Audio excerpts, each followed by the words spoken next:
Economic survey of Pakistan آج پیش کیا جائے گا۔ گزرے سال میں ہماری معاشی حالت کیسی رہی، اس پر بات کرنے کے لیے جیسے کہ ہمارے ساتھ ہمارے مہمان موجود ہیں۔ سابق چیئرمین FBR عبداللہ یوسف صاحب، صدر Karachi chamber of commerce and industries Shariq Vohra صاحب، اور محمود نواز شاہ صاحب جو رہنما ہیں سندھ آبادکار بورڈ کے۔ عبداللہ صاحب، آپ سے جاننا چاہیں گے کہ پچھلے 6-7 مہینوں سے ہم دیکھ رہے ہیں کہ لارج اسکیل مینوفیکچرنگ میں گروتھ کا دعویٰ کر رہی ہے حکومت، کتنا ریئلسٹک ہے دعویٰ، اور ملک کی اکانومی پر اس کا کتنا کنٹریبیوشن ہے، کتنا اثر ہے؟ دیکھیں، شکریہ۔ بات یہ ہے کہ اب یہ جو ایکچول ہے نا ہماری requirement at the national level, اس میں ہمیں ہر حالت میں جو GDP گروتھ ہوتی ہے نا اس میں اضافہ چاہیے ہوتا ہے امپرومنٹ لانے کے لیے۔ اب اس کے لیے یہ جو ہمارا مینوفیکچرنگ سیکٹر ہے نا، اور اس میں خاص طور پہ جو لارجر کمپنیز ہیں ان کی کنٹریبیوشن جو ہے ڈیفینیٹلی وہ زیادہ افیکٹو بن جاتی ہے۔ تو اب یہ جو بتایا جا رہا ہے پچھلے جو 6-7 مہینوں کی بات کی آپ نے، اس میں ڈیفینیٹلی یہ جو ہے نا لارج اسکیل مینوفیکچرنگ کی گروتھ جو ہے وہ آ رہی ہے، اور وہ ڈیفینیٹلی ہیلپ فل ہوگی ہمارے لیے اکانومی کے لیے، وچ از ایک positive change I would say جو ہم دیکھ رہے ہیں ابھی۔ اچھا شارق صاحب، آپ سے جاننا چاہیں گے حکومت اور IMF کے معاملات کیسے چل رہے ہیں، آپ کا کیا انالیسس ہے، اور اس کا بجٹ پر کتنا امپیکٹ پڑے گا؟ IMF اور حکومت کے جو ریلیشن شپ ہوتا ہے وہ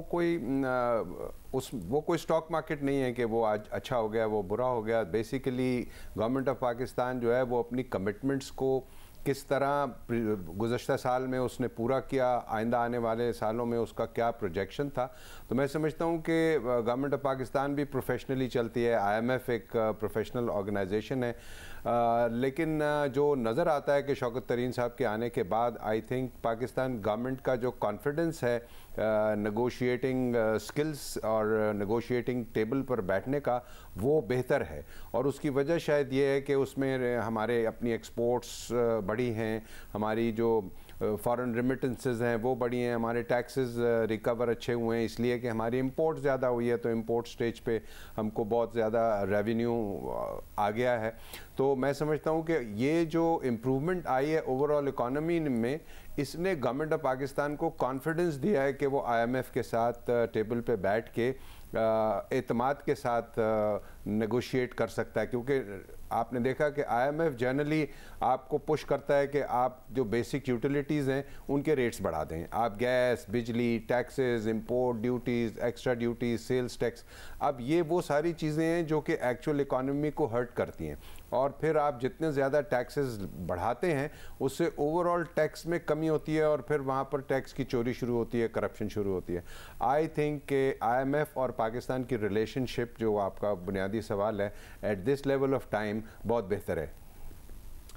اچھا محمود نواز صاحب، آپ سے جاننا چاہیں گے کہ کون کون سی فصلیں ہیں جن پر آپ سمجھتے ہیں کہ حکومت کو توجہ دینی چاہیے، اور اسپیسیفکلی اگر کپاس کی بات کی جائے تو کس قسم کے انسینٹیوز کی ضرورت ہے کہ اس میں بہتری آ سکے؟ دیکھیں، کیونکہ آج آپ اکنامک سروے پہ بات کر رہے ہیں، سب سے پہلی بات کہ ایگریکلچر وائل بینگ 20% آج بھی 43% امپلائمنٹ پرووائڈ کرتا ہے، جو ہمارے ٹوٹل امپلائمنٹ کا جو ایک شرائط۔ ایک بات، دوسری بات، جتنا زراعت میں گروتھ کا پوٹینشل ہے yield wise, productivity wise, reducing wastage wise, وہ ہم اٹین نہیں کر پا رہے ہیں۔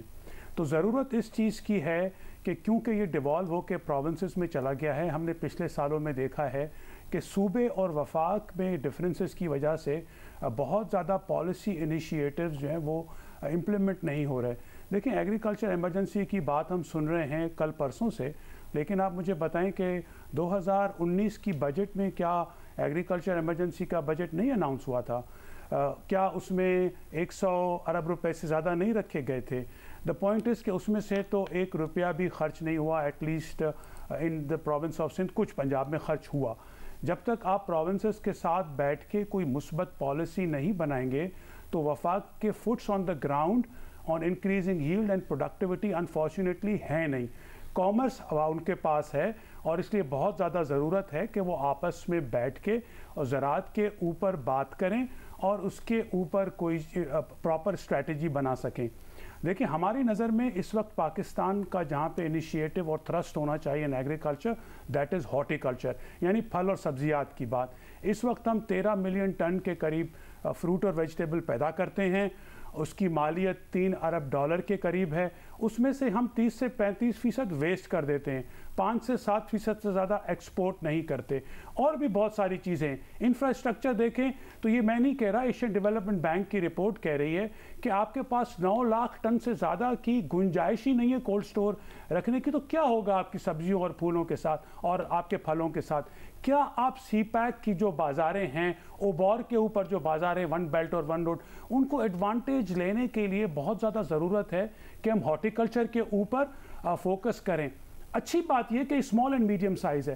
دنیا میں یہ کہا جاتا ہے کہ اسمال اینڈ میڈیم سائز سارے ملک کو آگے لے کے جانے کی طاقت رکھتا ہے. ہمارے پاس بہت زیادہ فوکس ہے لارج مینوفیکچرنگ کے اوپر، اور یہ دیہات میں لگے گی انڈسٹری تو 43% آف دا پاپولیشن کو بہتر امپلائمنٹ کے مواقع ملیں گے. لیکن 12 سے 14 گھنٹے اس وقت لوڈ شیڈنگ ہو رہی ہے جہاں پہ انفراسٹرکچر نہیں ہے، تو یہ آپ ہارٹیکلچر کی انڈسٹری اس طرح نہیں بنا سکتے. بحث بہت بڑی ہے. ہم یہ چاہ رہے ہیں کہ اس وقت سرکار کو ایز این اپرچونٹی دیکھنا چاہیے تاکہ اس وقت جو ہمارا بہت زیادہ فوکس ہے میجر کموڈٹی کے اوپر، سبسیڈیز کے اوپر، ڈسٹورشنز کے اوپر، اس سے ہٹیں. یہ ذرائع مبادلہ کمانے والی انڈسٹری ہارٹیکلچر اور اس کے اوپر فوکس کرنے کی بہت زیادہ ضرورت ہے. اور کپاس میں تو ایمرجنسی میں بیج لانے کی ضرورت ہے تاکہ ہمارے جو بیج مکس ہو گئے ہیں، ویگر لوز کر گئی ہے، تو ہماری کپاس کی پروڈکشن آنے والے دنوں میں بہتر ہو سکے. عبداللہ صاحب آپ سے جاننا چاہیں گے کہ ریونیو ٹارگٹ جو حکومت حاصل کر پائی ہے اس سے آپ سیٹسفائیڈ ہیں، اور آگے کے لیے جو پروجیکٹ کیا جا رہا ہے وہ آپ کیا سمجھتے ہیں کتنا ریئلسٹک ہے؟ جی شکریہ. دیکھیں اب جو ٹارگٹ والی بات ہے نا، یہ تو میں آپ کو ایک مثال دوں گا. ہم ہر سال 1947 سے لے کے آج تک ایک ٹارگٹ فکس کرتے ہیں، پھر اس کو during the year revise downward کرتے ہیں، اور پھر انفارچونیٹلی اس کو بھی ہم اچیو نہیں کر پاتے. یہ ہماری ہسٹری ہے. اور فارچونیٹلی اس میں سے ایک 4 سال کا پیریڈ ہے when I happen to be there 2004 سے 2008 کہ جو بھی ٹارگٹ فکس کیا اس کو ایکچولی ایکسیڈ کیا، اور ایک سال بیچ میں ایسا تھا جس میں اس کو ریوائز اپورڈ کیا اور پھر اس کو بھی اچیو کیا. تو یہ جو بات ہے نا اب آپ کی اس سال والی بات جو ہے، یہ ایک آن گوئنگ چیز ہے، اور ہمارے نیشنل پوائنٹ آف ویو سے it's a very very critical thing. اور ٹارگٹس ہر حالت میں ہمیں اچیو کرنے ہوں گے، بلکہ ہمیں ٹارگٹس میں بھی مزید کافی اضافہ لانا ہے. چونکہ دیکھیں نا ہمارا ہے unfortunately problem of cash economy, non-documented economy, جس کی وجہ سے we are not able to reach out to those potential taxpayers. اب اس کا جو solution ہے نا in my view again، آپ نے کیا کرنا ہے کہ systematization through automation. آپ کا جو CNIC نمبر ہے نا that has to be your sole identifier، جس کی بیسس پہ آپ کی اکنامک ایکٹیویٹیز کے جتنے بھی تھرڈ پارٹی سورسز ہیں وہاں سے آپ کو انفارمیشن لینی ہے. اور پھر جب وہ ساری چیز آپ کے پاس آ جاتی ہے and then when you are going to confront that potential person, تو how is he going to deny? He can not get away with it. تو یہی ہمارا ایک سولوشن ہے گوئنگ فارورڈ، اور جس کے لیے ہم نے اپنی ٹیکس پیئر بیس میں بھی سبسٹینشیل اضافہ کرنا ہے اور ریونیوز میں بھی سبسٹینشیل اضافہ کرنا ہے. تو اس پوائنٹ کو ہمیں ہر حالت میں فوکس کرنا ہے اور اس کو آگے امپلیمنٹ کرنے کے لیے ایفرٹ کرنا ہے. جی عبداللہ یوسف صاحب، شارق صاحب اور محمود نواز صاحب ہمارے ساتھ موجود ہیں. اکنامک سروے آف پاکستان آج پیش کیا جانا ہے.